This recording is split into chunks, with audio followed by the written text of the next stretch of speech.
Mga day, nadakpan akong anak og dupang-dupang guys. Nga ni aging adlaw man siguro ni guys nya. Kung ano siya sa English, urticaria or hives. Kaya ako naman nag-search kung unsa ang English ani niya kay nangita sad ko og treatment niya. Okay, so mo na siya guys no. Gipahid-pahiran ako. Ang gipahid nako ana guys is aloe vera. Pero aside sa aloe vera, ako ana na siyang napainom og antihistamine nga mao giingon sa akong pag-search sa Google. Dili ko mag-search sa YouTube, sa Google ra ko kay naatanan pud sa Google.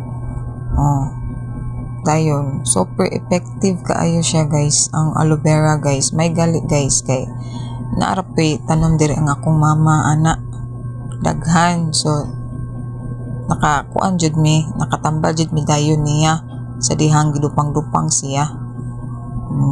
Wala man siya masulti good nga nangatol na di ay siya nya nanaghan na pagkagabi pagkuan pa di ay na pagkaudto nya dito man na siya galaglaag. So ang akong suspect siya nakuan na siya sa mga kuan dito kay nanakop man kuno slag apan-apan. Dayon mo na ni pag-uli ng katol-katol na nahimo ng dupang-dupang. Kay makuha na nimo ang kanang kuan dupang-dupang allergy or either kuno sa hangin nga bati. Mo na makakos og dupang-dupang ug usapod kuno na ang stress mugawas ang dupang-dupang. Base na sa akong gipang search ha sa Google. Dayon guys, tan-awa on abot yun na sa ihang naong guys nya. Pati ang dunggan guys namurot na lang nako mabidyohi guys kanilang kay lain kita tanaw niyang dunggan guys oy murot taon og Shrek guys kay tungod ning burot jud og maayo ang iyang dunggan. Tibuok kilawasan niya guys namurot yun namuwa-puwa nya katol gikatlan. So kay pag-search nako nga aloe vera kuno pod ang tambal. So dali din ko kuha dito. Mao ni di pangkuan ako pahid-pahid nako tanan tibuok niya kalawasan. Giganahan ba siya day.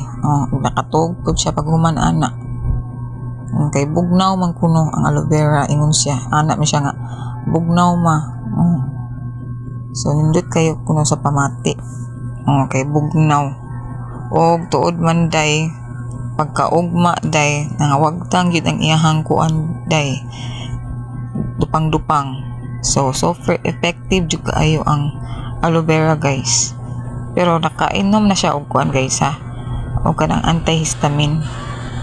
Kay usa pud na siya sa tambal guys. So para sure gikuan na lang sad nako og aloe vera kay isip usa ka inahan mabalaka gyud ta sa ato ang anak no kung unsay mga nahitabuan na sa ilahang kuan kalawasan masakit-sakit nya kana dupang-dupang ambot mabalaka na gyud tag maayo guys kung unsay mga balatian sa tong anak. Labi nagmahilanat nauna din tag gidinggi.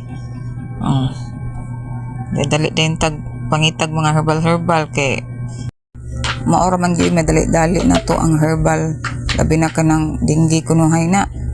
Effective sa kaayo ng kuan tawa-tawa o kanang dahon sa kapayas idok-dok nimo. Tuod man gipainom na ako dito na mi sa ospital pero nauli raman mi kay wala raman okay raman kay napainom naman to na ako daan gud sa balay pa. Sige na kog painom og kuan tawa-tawa. So timan-in ninyo guys basta maglanat ganig maayo guys nya suspetsya ninyo basig dinggi na naabot nag 3-4 paim na gid na ninyo daan og tawa-tawa guys kay para dili siya grabe guys ug ang result niya ma-okay ra kay mo na akong gibuhat sa akong anak okay ra ang result kay gipainom na namo daan sa balay og kuan tawa-tawa kay suspetsya na namo ba kay ngano grabe kaayo ang hilanat way ayo-ayo bisag gipainom nagtambal way ubos-ubos ang iyang kainit. So guys, tanawa yang tiil guys, nawagtang na gid ang mga pula-pula guys. Mao ni pagkaugma guys akong gibidyohan. Okay na kayo yung tiil guys, nahawan na gid ang mga dupang-dupang. As in one day ra gyud tungod sa tabang sa aloe vera. Og sa tambal nga antihistamine which is cetirizine. Hindi na mo magpanik guys kung inyong anak na sad ang magdupang-dupang. Kung makita mo ani nga video, at least na may tips gamay.